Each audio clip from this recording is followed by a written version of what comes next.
Hello friends, in today's video we will discuss in detail a very important topic called Quit India Movement 1942.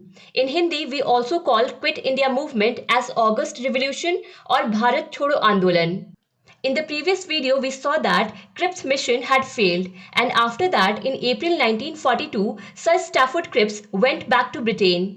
And along with this, Indians had understood that the British government is not in the mood to offer any real constitutional reform, at least during World War II. Now, the problem was that Indians could not expect anything from the British government.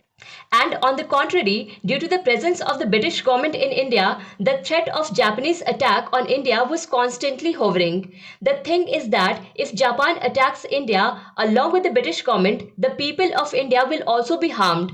And Japan had only one reason to attack India. And that was that Japan and Britain were face to face in World War II.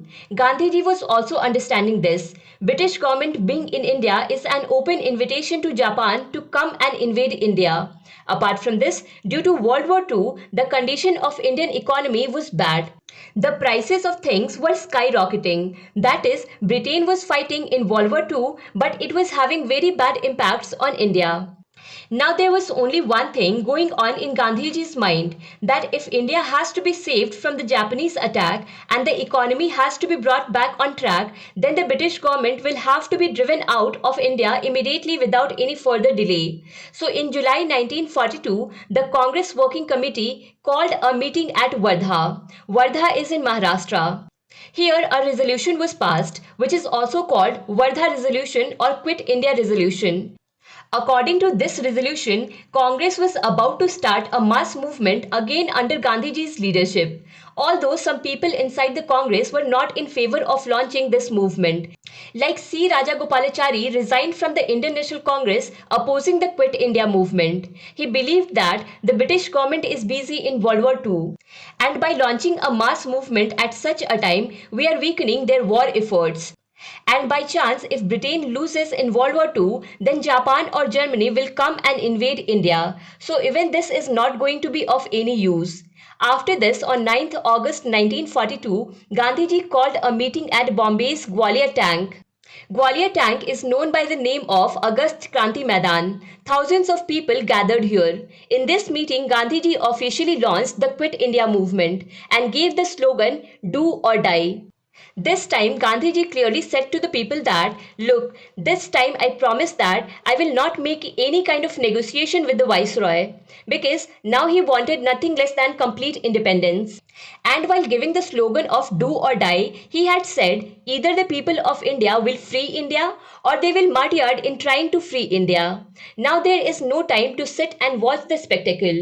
In his speech, Gandhiji had also given some instructions for different sections of society, especially government officials, soldiers and peasants. Gandhiji had said that people working in government jobs should not leave their jobs, but should openly support the Congress while in service. Soldiers should also not leave their post and refuse to accept any such orders where they are asked to fire on their own people. Apart from this, there were instructions for the peasants that the peasants should refuse to pay the land revenue. Along with this, the Congress had also made it clear that it may happen that such a time may come during this movement that the Congress leadership will not be able to convey its instructions to the people. And if this happens, then every person who is becoming a part of this movement should consider himself as a free citizen and decide for himself what is right and what is wrong and become his own guide. And this actually happened. Only a few hours passed after Gandhiji's speech was over that the police picked up all the big leaders of the Congress and put them in jail. In fact, Gandhiji was not spared either. He was also jailed, though he was put under house arrest in the Aga Khan Palace. The press was banned. It was locked. Both Gandhiji's newspapers, Harijan and National Herald, were kept closed during the entire movement, while the publication of other newspapers was allowed after some time.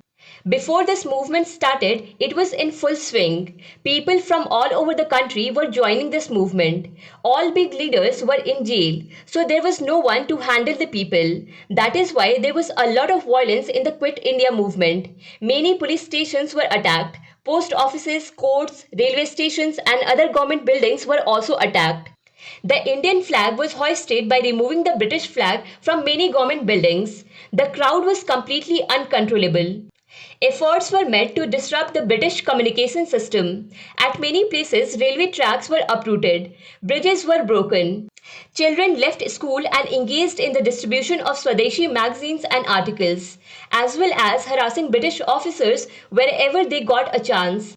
In such a situation, the news came that parallel government has been established in many places. In these places, the agitators had actually liberated their local areas at least for some time. Like in Tirhut division of Bihar, the entire government authority had disappeared for almost 2 weeks.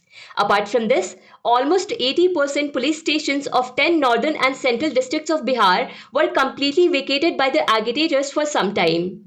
Satara of Maharashtra remained independent from the British government for a long time. Similarly, in Mindapur district of Bengal, Jatiya government was formed in December 1942, which existed till September 1944. So here also parallel government was seen for a long time. Similar cases were also seen in Balia of Uttar Pradesh. In Karnataka also, there were around 1600 incidents of telegraph lines being cut. Apart from this, railway stations and police officers were attacked, and telephone lines were also burned. Overall, the British communication system was broken in the whole country. But after this, the government had made a very bad condition. It was a very brutal attack. The government almost calmed down the entire movement within 2 to 4 weeks. By December 1942, around 1 lakh people had been arrested. But this time, it was not so easy to suppress this movement. Seeing this brutal repression of the government, the Indian leaders went into hiding and underground networks started forming in India. And with this, a new leadership started emerging. The country got to see leaders like Achyut Patwardhan, Aruna Asif Ali, Ram Manohar Lohia, Sucheta Kriplani, Biju Patnaik, Jayaprakash Narayan. Some big businessmen of the country were also supporting the leaders involved in this underground activity. In those days, the most important activity seen in underground activities was Congress radio broadcast. It was run by Usha Mehta, who is also known as Usa Ben. She was helped by Nanka Motwani. He was actually the owner of America's Chicago radio. He helped Usha Mehta a lot in setting up underground radio in India. This broadcast was being done from different locations of Bombay city, and the frequency of this radio broadcast was catchable till Madras. Leaders like Ram Manohar Lohia, Purushottam Das Trikam Das were conveying the feelings of nationalism to the people through their speeches from this radio station. However, in November 1942, the British government finally discovered this radio station, after which news came in February 1943 that Gandhiji started a 21-day fast from jail. Gandhiji did this because the British government was forcing him to condemn the violence spread in the country, while this time Gandhiji completely refused to do so. On the contrary, he blamed the British government for this violence. He said, "Look, this violence is just a reaction to the greater violence done by the British government." After this, Gandhiji protested against the violence done by the British government and started a 21-day fast from jail. This news gave a new energy to the movement. Demonstrations and strikes started all over the country. But Gandhiji's health was already bad, and there was concern in the whole country about the fast. Thousands of people surrounded the Aga Khan palace where Gandhiji was imprisoned. Millions of letters started coming to the British government that Gandhiji should be released. Not only in India but also in foreign newspapers, demands to release Gandhiji started appearing. Regarding this demand, 3 Indian members from Viceroy's Executive Council even resigned. Their names were M.S. Ane, N.R. Sarkar and H.P. Modi.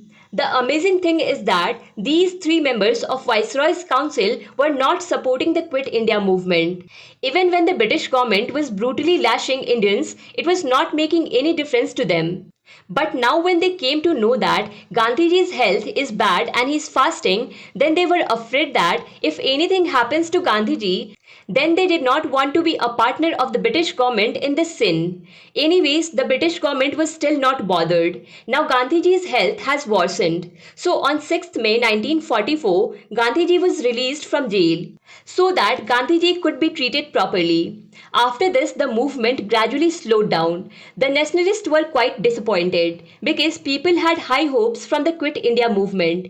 It is a fact that the Quit India movement was not successful in driving the Britishers out of India.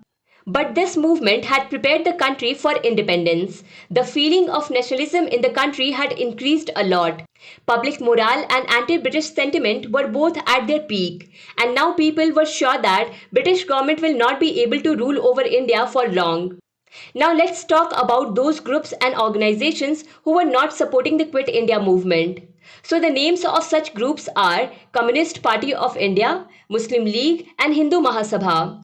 Communist Party of India's logic was that in World War II, Britain is fighting together with USSR, and because USSR is a communist country, CPI also wanted to help Britain in the war. That is why CPI was not supporting the Quit India movement. Next is Muslim League. Now you know about Muslim League. They only wanted Pakistan. Somehow partition should happen and they get Pakistan. Apart from this, they had no interest in anything. And they were not going to get Pakistan in Quit India movement. That is why they were also not supporting the Quit India movement. In fact, Muslim League had even told its followers not to fall prey to the Quit India movement. Go and join the British army and help Britishers in the war. Besides this, the officers of the Indian Civil Services were also not supporting the Quit India movement. They didn't believe in this movement either. The notes of this video are available on bookstawa.com website. You will find the link in the description. Videos are available on Bookstawa channel on many topics of history. You can watch them too. If you like this video, then do not forget to press like button, share this video with your friends and subscribe to Bookstawa channel to keep watching more such videos. Thank you so much for watching Bookstawa.